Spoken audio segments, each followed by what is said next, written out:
Hi friends, இன்று 3ஆம் நாள் தைராய்டு டயட்டில் காலை தேநீராக இஞ்சி, கொத்தமல்லி, லெமன் கிராஸ், துளசி இலைகள் கொண்டு டீ செய்து குடிக்க வேண்டும்.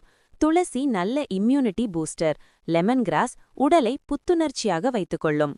காலை உணவாக சின்ன வெங்காயம் சேர்த்த கம்பு தோசை, வெங்காய சட்னி, தூதுவளை மற்றும் புதினா சட்னி, ஒரு செவ்வாழை.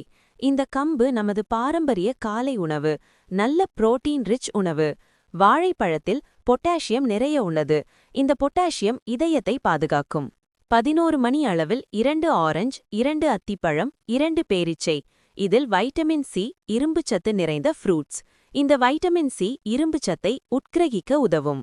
மதிய உணவாக சாமை அரிசி சாதம், முட்டை கிரேவி, சிகப்பு தண்டு கீரை பொரியல், கேரட் பீன்ஸ் பொரியல், அவரைக்காய் பொரியல், மோர். இந்த சாமை அரிசி தானியத்தை 3 மணி நேரமாவது ஊற வைத்து பின்னர் சமைக்க வேண்டும்.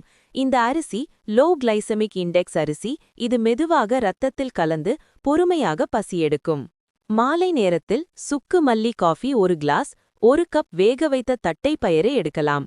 இரவு உணவாக vegetable soup, 2 ragi chapati, 1 cup காளான் கிரேவி, 1 கிளாஸ் கொத்தமல்லி சீரகம் கலந்த குடிநீர். இந்த காளானில் vitamin B2, B3, B5, vitamin D, selenium உள்ளது.